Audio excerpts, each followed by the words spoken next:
MRC qui avait au moins des conseillers municipaux et un député n'a plus rien du tout.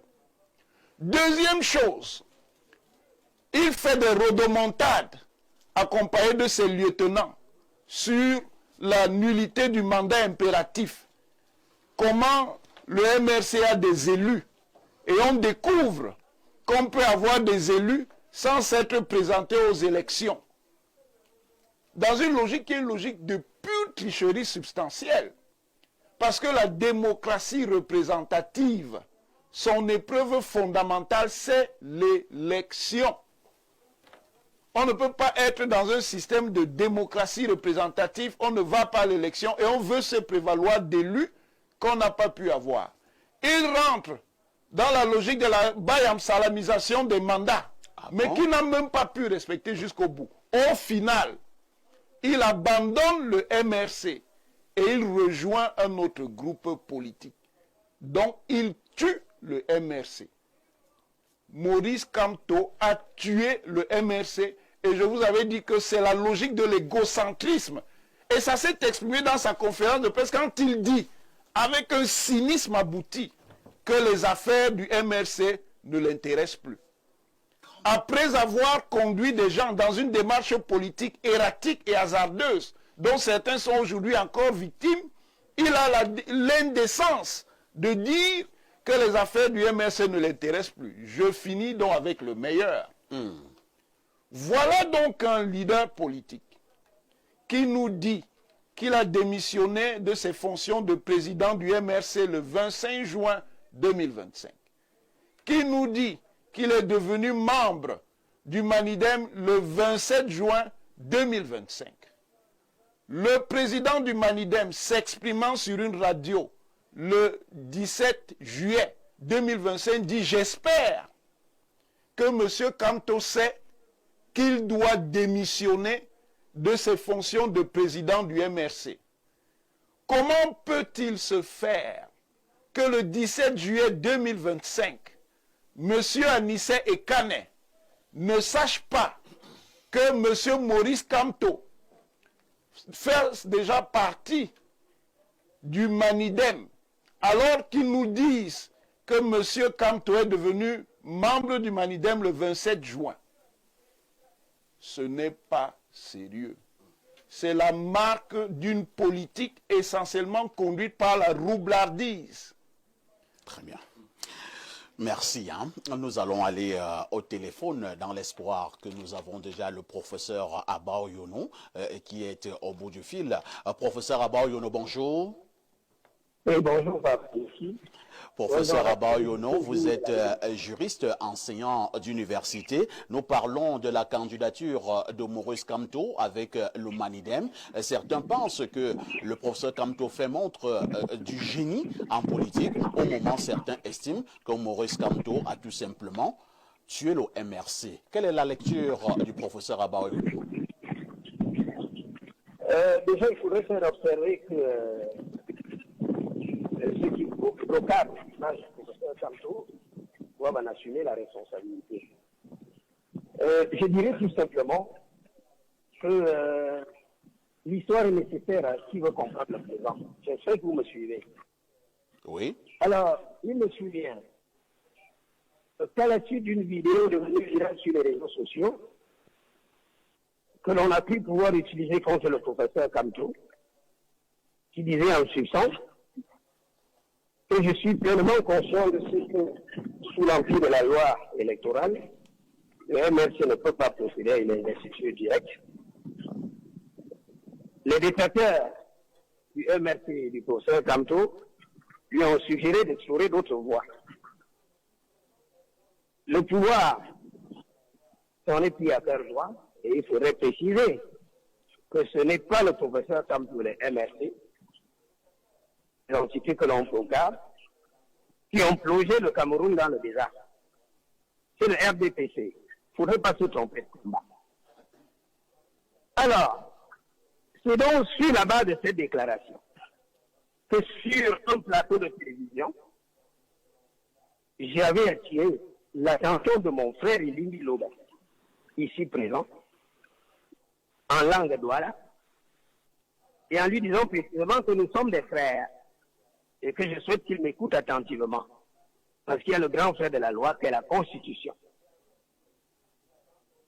C'était donc pour la première fois que je convoquais sur un plateau de télévision l'article 15 de la Constitution qui permettait, à travers la qualification constitutionnelle du mandat impératif, qui est nul, précisément,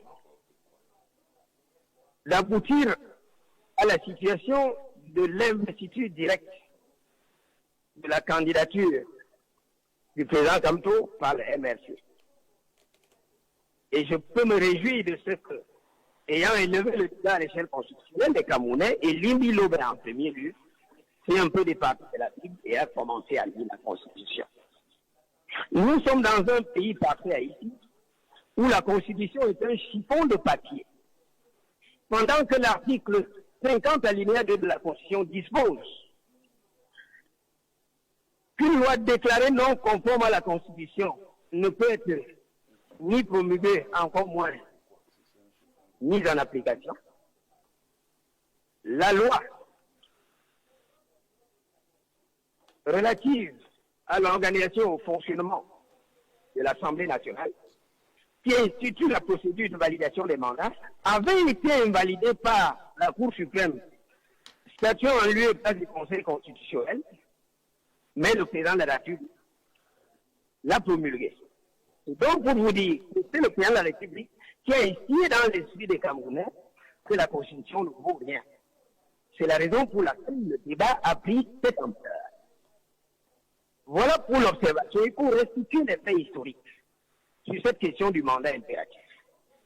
Que l'on apprenne à être sérieux. La loi ne peut pas priver sur la Constitution. Maintenant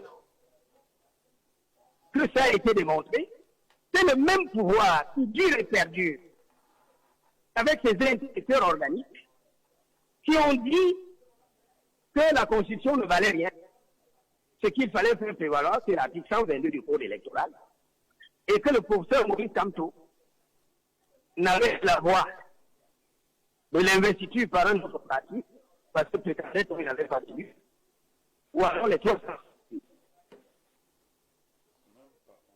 on a compris qu'il ne s'agissait pas d'un problème juridique qui se posait au Cameroun, que le problème était éminemment politique. Parce qu'on ne peut pas. On met de côté la Constitution pour faire prévaloir la loi. Et maintenant que le professeur Maurice Kamto se fait investir par un autre parti, le débat continue à toujours à prendre de l'ampleur. Qu'est-ce qu'on veut finalement? Le véritable problème est que le professeur Kamto jeune, Kamto le matin, Kamto le soir, Kamto le matin, Kamto le soir. Et pourtant, il faut bien avoir beaucoup de respect pour les leaders de partis politiques. La vérité est que la candidature du professeur Maurice Kamto fait peur au pouvoir. L'écrasante majorité des Camerounais dans son ensemble en a marre de ce pouvoir qui nous vend du vent et sème de la mort. Voilà pourquoi on a peur de la candidature du professeur Kamto. Qui s'est fait investir par un autre parti, ça continue toujours à créer problème. Mais que le RDPC s'occupe de sa propre forfaiture. La démocratie est inclusive. On ne peut pas qu'on veuille écarter la candidature d'un leader politique qui fait peur au régime. Voilà pour le. Maintenant, est-ce que vous suivez par ça ici? Je voudrais être très précis et très clair pour chuter. J'espère que vous me suivez. On vous écoute, professeur. Allô? On vous écoute 5 sur 5, professeur. Allô? On vous écoute, professeur. Eh bien, merci. Lors du meeting de Paris, j'avais clairement demandé au professeur Maurice Kamto de prendre ses responsabilités face au peuple supplicié. Ça avait été très mal pris par le groupe de Douala. Je peux me réjouir de ce que l'on m'ait rejoint. La vérité est que le professeur Maurice Kamto fait peur. C'est le poids lourd de l'opposition, je le dis et je le maintiens. Et sous le bénéfice de ce qui précède, je vais chuter par deux propos. Premier propos, j'ai suivi mon collègue Ronan Gini dire tout à l'heure que Maurice Kamto a tué le MRC. Absolument pas. Le MRC reste debout. et mon interpellation directe, comme maintenant à l'égard du directoire, il faut-il le préciser, avait donné mandat au professeur Maurice Kamto de choisir la voie idoine pour qu'il se fasse investir face aux manœuvres de déstabilisation du pouvoir. Il faudrait que le directoire prenne un acte interne faisant comprendre aux organes de base et haute du parti que le parti fonctionne normalement. Et que deuxièmement, pour avoir capitalisé depuis que je suis sur la scène politique un certain nombre d'adhésions, de Camerounais qui se reconnaissent en moi, je leur dis que l'heure du changement a sonné. Certes, il n'est pas interdit qu'à la dernière minute, les alliances se passent. Mais compte tenu de ce que Maurice Kamto reste et demeure le leader de foi, en attendant éventuellement d'autres candidatures se relient à lui, que les électeurs portent massivement leur vote dans le secret de l'urne en faveur du candidat Maurice Kamto, qui, à mon sens, est porteur de beaucoup d'espoir en vue du changement. Il faudrait qu'on sorte du biais dans lequel nous sommes plongés par le pouvoir RDPC. Et ce sera mon propos terminal. Merci, professeur Abayono. J'aurais quand même voulu que le professeur Abayono puisse nous répondre sur un aspect purement juridique. Malheureusement, la communication n'est pas fluide entre le professeur et moi. Je voulais savoir, le professeur Abayono va revenir, pourquoi, s'appuyant justement sur les démonstrations d'ordre juridique, parlant du mandat impératif, pourquoi le professeur Kamto n'a donc pas déposé sa candidature sous la bannière du Mouvement pour la Renaissance du Cameroun, le MRC. Lorsque le professeur Abayono reviendra, certainement qu'il va nous apporter un peu plus de précision sur cette préoccupation. Il s'agit du professeur Messanga Nyamding, avec le concours de la réalisation, j'espère bien. Professeur Messanga Nyamding, bonjour et bienvenue à nouveau au programme. Oui, rebonjour. Alors, professeur Messanga Nyamding, un grand débat a été mené au Cameroun sur le fameux mandat impératif où nous avons suivi le professeur Kamto et plusieurs de ses affidés démontrer que le MRC avait des élus. Alors, comment comprendre finalement que le professeur Kamto abandonne le MRC, ne s'appuyant plus sur ces concepts juridiques pour aller maintenant s'allier les services du Manidem? C'est une position politique. C'est une position politique. Et d'ailleurs, lorsque nous avons suivi le discours du professeur Kamto à la place de la République, il a dit ceci, je cite, « Il n'y a pas d'obstacle à ma candidature. » Et je crois que sur ce point bien précis, j'avais la même position que mon collègue Mathias Eric Onagini, à l'effet de dire qu'effectivement, son parti, le MRC, n'étant pas représenté, du point de vue technique, la représentation étant liée au parti ayant participé aux élections, il est clair que le MRC ne pouvait pas partir aux élections. Je crois d'ailleurs que nous avons épilogué là-dessus et ma position avec certains juristes et politologues sur ce point bien précis, qui était aussi celle du professeur Mathias Eric Onagini, était d'expliquer que, en réalité, le mandat, la nullité du mandat impératif protégeait d'abord l'élu. C'est clair, c'est un débat dépassé. C'est dépassé. Vous voyez que, et moi, en tant qu'analyste, je dis tout simplement que c'est une position politique qui s'inscrit dans une stratégie politique de contournement. Il a réussi. Maintenant, est-ce qu'aujourd'hui, sa candidature est recevable? J'ai produit un texte rigoureux du point de vue du le professeur Maurice Kamto a utilisé une position juridique, c'est-à-dire une position de droit, à des effets politiques. Ça veut dire quoi? A utilisé, vous savez que quand nous enseignons le droit à nos enfants en droit constitutionnel en première année, nous disons qu'il y a des constitutions souples et des constitutions rigides. Il faut dire que le texte électoral au Cameroun s'inscrit plutôt dans la dynamique d'une normativité, je dirais, souple et contournée juridiquement à des effets politiques. Et là, sur ce point, je voudrais terminer tout simplement vous dire que il a réussi à se faire investir par un texte électoral qui est très souple, hein, parce qu'en la matière, je voudrais quand même le dire sous le contrôle de nombreux collègues universitaires qui m'écoutent, vous savez qu'en matière électorale, il y a deux lois qui font autorité. En réalité, la Constitution et la loi électorale qu'on appelle classiquement le Code électoral. Alors, si vous visitez l'article 121, il a eu ce qu'on appelle un mandat. Parce que la notion de représentation, qu'on dit parti représenté, clairement, parce que je parle pour les auditeurs, pour simplifier la complexité, c'est le mandat. C'est-à-dire que le parti représenté mandate qui? Mais il a mandaté tôt, à travers le manidem. Qui est jonglé, qui n'est pas jonglé, mais c'est conforme à la loi. Ça ne pose aucun problème à la loi. C'est pourquoi, pour chuter, moi j'ai plutôt été surpris de voir l'instrumentalisation du droit, des gens qui sont sortis du cadre de la légalité pour venir opposer à sa candidature de faits qui ont été quand même gênants. Premier fait, c'est au niveau de la légalisation de sa signature. La signature où on a entendu, vraiment ça m'a un peu choqué. Des personnes essayaient de faire croire à l'opinion publique qu'il fallait légaliser sa signature et celle de son mandataire auprès d'une autorité. C'est faux. Si vous allez voir la linéa 2 sur les candidatures indépendantes, auprès d'une autorité, concerne essentiellement les candidatures indépendantes. Deuxième casuistique juridique. Vous savez, la casuistique, c'est l'inception. C'est l'approximation. Ils sont revenus dès que non.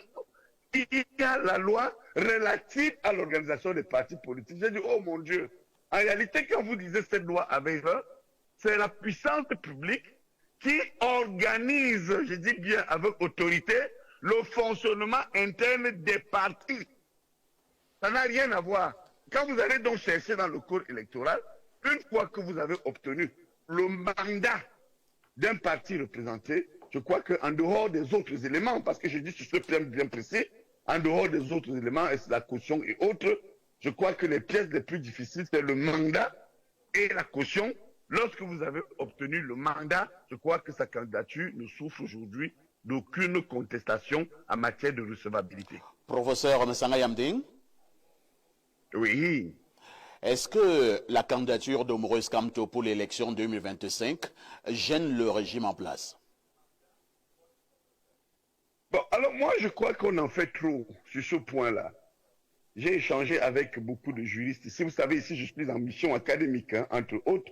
Je ne suis pas venu me balader. J'ai rencontré de nombreux professeurs de renom des constitutionnalistes et autres. Moi, je crois que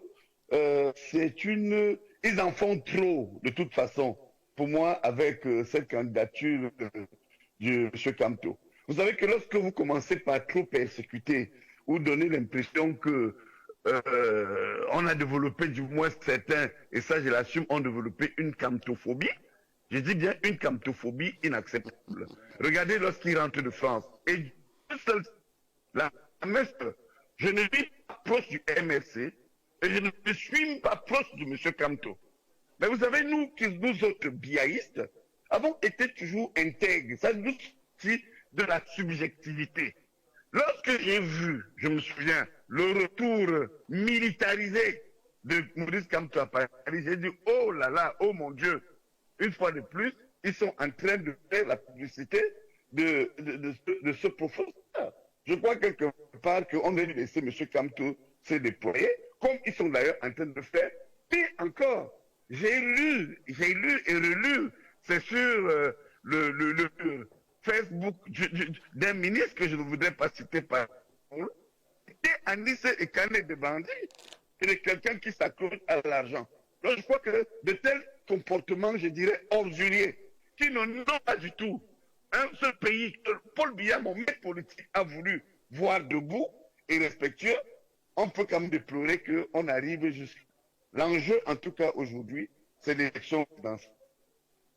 C'est une élection de mon humble avis, qui sera très difficile, beaucoup plus difficile que certains en pensent. Merci, professeur Messanga Yamdink.